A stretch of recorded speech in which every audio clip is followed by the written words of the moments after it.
আসসালামু আলাইকুম। আজকে সর্বশেষ সংবাদ জানাবো আমি নুসরাত। প্রথমেই জানিয়ে দেব সংবাদ শিরোনাম। আরও এক বিস্ময়কর রেকর্ড গড়ে তুলল তুরস্কের মানববিহীন যুদ্ধবিমান।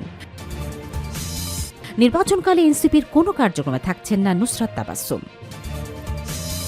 4 দফা দাবিতে ইনকিলাব মঞ্চের নতুন কর্মসূচি ঘোষণা। সর্বশেষ জানাবো ইরানের বাংকার বাস্টার মিসাইলে ইসরায়েলের ঘুম হারাম।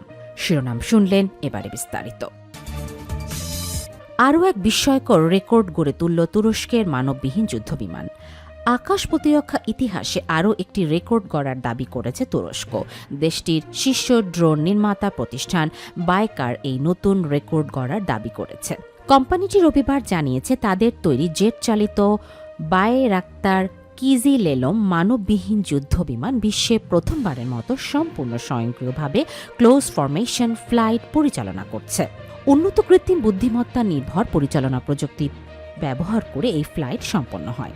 মানুষের কোনো রকমের সহযোগিতা ছাড়াই দুটি ড্রোন পাশাপাশি থেকে সমন্বিত কৌশল অনুসরণ করছে। উত্তর পশ্চিম তুরস্কের চোরলুতে অবস্থিত Akinci flight training and test সেন্টারের এক ঐতিহাসিক ফ্লাইটের পরীক্ষা চালানো হয়। পরীক্ষায় কিজিলেলমার তৃতীয় প্রোটোটাইপ এবং পঞ্চম প্রোটোটাইপ আকাশে ওঠার পর স্বয়ংক্রিয়ভাবে কাছাকাছি দূরত্ব বজায় রেখে জটিল কৌশলগত ভঙ্গিমায় ফ্লাইট পরিচালনা করে। সম্পূর্ণ প্রক্রিয়াটি বাইকারের প্রকৌশলীদের তৈরি স্মার্ট ফ্লিট অটোনমি অ্যালগোরিদমের মাধ্যমে সম্পন্ন হয়েছে। প্রতিরক্ষা বিশ্লেষকদের মতে এতদিন পর্যন্ত এ ধরনের উচ্চ ঝুঁকিপূর্ণ ক্লোজ ফরমেশন ফ্লাইট কেবল মানবচালিত যুদ্ধবিমানের ক্ষেত্রেই দেখা যেত। কিজিলেলমার এই সক্ষমতা দেখালো ভবিষ্যতের যুদ্ধক্ষেত্রে স্বাধীনভাবে পরিচালিত একাধিক ড্রোন একই সঙ্গে সমন্বিত মিশন চালাতে পারবে। এতে আকাশ যুদ্ধে কৌশলগত সুবিধা যেমন বৃদ্ধি পাবে, তেমনি ঝুঁকিও কমবে। এই পরীক্ষায় আরও একটি গুরুত্বপূর্ণ মাইলফলক যুক্ত হয়েছে। কিজিলেলমার কমব্যাক্ট এয়ার পেট্রোল বা যুদ্ধ টহল মিশনও স্বয়ংক্রিয়ভাবে সম্পন্ন করছে। নির্দিষ্ট রুট ধরে একাধিক ড্রোন টহল দিতে সক্ষম হয়েছে। ফলে ভবিষ্যতে জাতীয় আকাশ প্রতিরক্ষা সম্পূর্ণ স্বয়ংক্রিয় ড্রোন বহরের উপর নির্ভর করে পরিচালনা করা যাবে। এতে কার্যকারিতা ও প্রতিরক্ষা প্রস্তুতি বহুগুণ বাড়বে বলে দাবি সংশ্লিষ্টদের। বাইকার জানিয়েছে সম্পূর্ণ নিজস্ব অর্থায়ন ও গবেষণায় কিজিলেলমা উন্নয়ন করা হচ্ছে। এর বহর পরিচালনা ব্যবস্থা আর উন্নত করা হবে। একাধিক প্ল্যাটফর্ম সমন্বিতভাবে পরিচালনার সক্ষমতা ভবিষ্যতের বহুমাত্রিক যুদ্ধক্ষেত্রে বড় ভূমিকা রাখবে। নির্বাচনকালে এনসিপির কোনো কার্যক্রম থাকছেন না নুসরাত তাবাসসুম। জাতীয় নাগরিক পার্টির এনসিপির কোনো ধরনের নির্বাচনী কার্যক্রমে অংশ নেবেন না বলে জানিয়েছেন নুসরাত তাবাসসুম। দলটির এই যুগ্ম আহ্বায়ক রবিবার রাতে নিজের ফেসবুক পেজে এই ঘোষণা দেন। ফেসবুকে নুসরাত লিখেছেন, আমি খুব সংক্ষেপে কিছু বিষয়ে জানাতে চাই। এনসিপি তার জন্মলগ্নে আমাদের স্বপ্ন দেখিয়েছে গণতন্ত্রের সুষম চর্চা, নয়া বন্দোবস্ত, মধ্যপন্থা, অন্তর্ভুক্তিমূলক সমাজ ব্যবস্থা, সভ্যতাকেন্দ্রিক সাম্রাজ্য সম্প্রসারণ এবং সর্বোপরি বাংলাদেশ পন্থা নিয়ে। এই প্রতিটা শব্দ আমি আমার মননে, মগজে এবং যাপনে ধারণ করি। এই শব্দগুলো আমার রাজনৈতিক স্বপ্ন। এনসিপির ঘোষণাপত্র থেকে শুরু করে এই সবগুলো লিটারেচার এর বক্তব্য ধারণ করে। এনসিপি গঠনের সময় এটি ঠিক তাই ছিল যা আমি চেয়েছিলাম।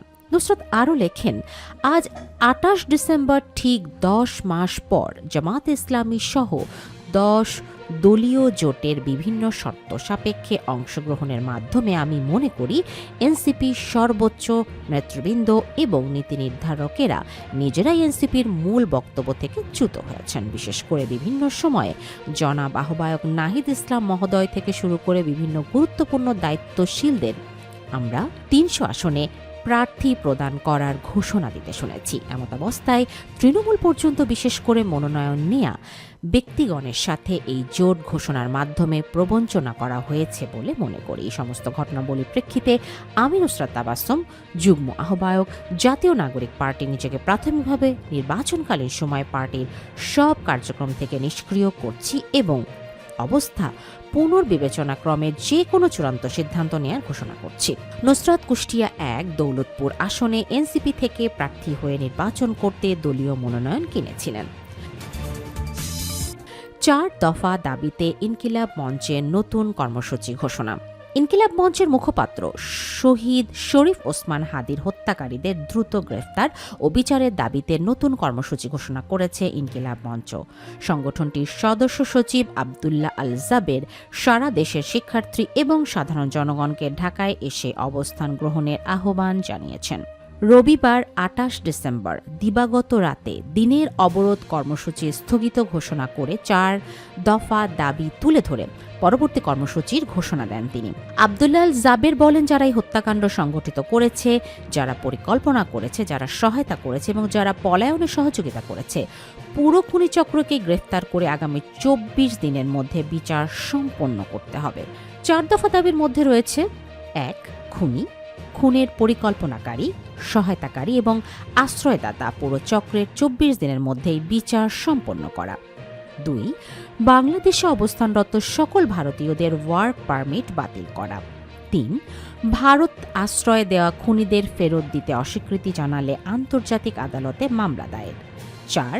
সিভিল ও মিলিটারি ইন্টেলিজেন্সের মাধ্যমে লুকিয়ে থাকা ফ্যাসিস্ট দোষীদের চিহ্নিত করে গ্রেফতার ও বিচারের মুখোমুখি করা। আব্দুল্লাহ আল জাবের আরও বলেন, এই ৪টি দাবি আমাদের জন্য সমানভাবে গুরুত্বপূর্ণ এবং অন্তর্বর্তীকালীন সরকারের সময়ের মধ্যেই বাস্তবায়ন করতে হবে। হাদি হত্যার বিচার নিশ্চিত না হওয়া পর্যন্ত আমাদের আন্দোলন চলবে এবং আরও কঠোর থেকে কঠোরতর হবে। পরবর্তী কর্মসূচি সম্পর্কে তিনি জানান, সোমবার ২৯ ডিসেম্বর দুপুর ২টায় দেশের সব বিশ্ববিদ্যালয়, কওমি ও আলিয়া মাদ্রাসা, স্কুল কলেজের শিক্ষার্থী ও সচেতন জনগণকে ঢাকার শাহবাগে এসে অবস্থান গ্রহণ করার আহ্বান জানানো হয়েছে।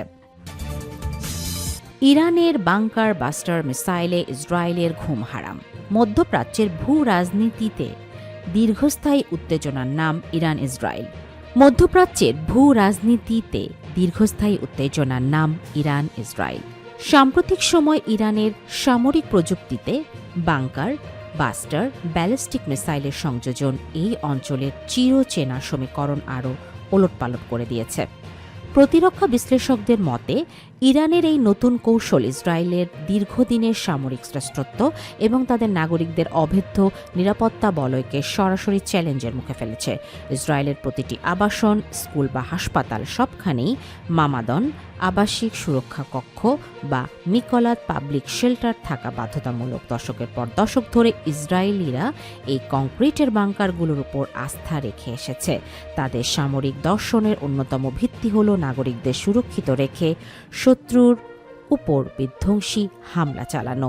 এই নিরাপত্তা ব্যবস্থার কারণেই ইসরায়েল অনেক নিশ্চিন্তেই গাজা, লেবানন এই নিরাপত্তা ব্যবস্থার কারণে ইসরায়েল অনেকটা নিশ্চিন্তে গাজা, লেবানন বা সিরিয়ায় সামরিক অভিযান চালিয়ে আসছে, কারণ তারা জানত পাল্টা হামলায় তাদের জানমালের ক্ষতি হবে নগণ্য।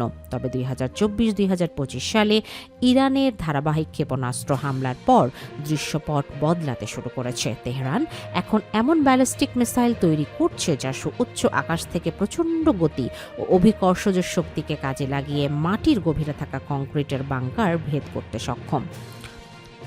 অ্যারোডাইনামিক ডিজাইনের এই ক্ষেপণাস্ত্রগুলো ইসরায়েলের তথাকথিত অভেদ্য শেল্টারগুলোকে মুহূর্তেই ধ্বংসস্তূপে পরিণত করার ক্ষমতা রাখে। ইরানি সমরবিদদের লক্ষ্য ইসরায়েলকে এই বার্তা দেয়া যে তাদের নিরাপদ আশ্রয়ের দিন শেষ। যদি ইসরায়েল তেহরানে আঘাত হানে, তবে তেল আবিবের ভূগর্ভস্থ বাংকারকেও নিরাপদে কেউ থাকবে না। এই ভয়ের ভারসাম্যই এখন যুদ্ধের নতুন ব্যাকরণ হয়ে দাঁড়িয়েছে। এতদিন ইসরায়েলের যুদ্ধকৌশল ছিল মূলত আক্রমণাত্মক, কিন্তু ইরানের বাংকার বাস্টার প্রযুক্তির সফল প্রয়োগ শুরু হলে ইসরায়েলকে বাধ্য হয়ে রক্ষণাত্মক অবস্থানে যেতে হবে। বিশ্লেষক ডক্টর মোহাম্মদ আই আসলামের মতে, যদি সাধারণ নাগরিকদের নিরাপত্তা নিশ্চিত করা না যায়, তবে ইসরায়েলি সরকারের উপর অভ্যন্তরীণ রাজনৈতিক চাপ কয়েক গুণ বেড়ে যাবে। এর ফলে আগাম হামলার নীতি থেকে ইসরায়েলকে সরে আসতে হতে পারে। বর্তমানে মোসাদ ও আন্তর্জাতিক গোয়েন্দা সংস্থাগুলো ইরানের মিসাইল কর্মসূচির প্রতিটি পদক্ষেপ গভীরভাবে পর্যবেক্ষণ করছে। অন্যদিকে ইসরায়েলও চেষ্টা করবে তাদের প্রতিরক্ষা ব্যবস্থা অ্যারো বা আয়রন ডোম আরও উন্নত করতে। তাই মধ্যপ্রাচ্যের এই দুই শক্তির প্রযুক্তিগত লড়াই এখন এক চরম সন্ধিক্ষণে। যদি ইরান এই বাংকার বাস্টার প্রযুক্তিকে শতভাগ সফল হয়, তবে কয়েক দশক ধরে চলে আসা ইসরায়েলি সামরিক আধিপত্যের অবসান ঘটতে পারে, যা পুরো অঞ্চলের মানচিত্র ও রাজনৈতিক ভাগ্য চিরতরে বদলে দেবে।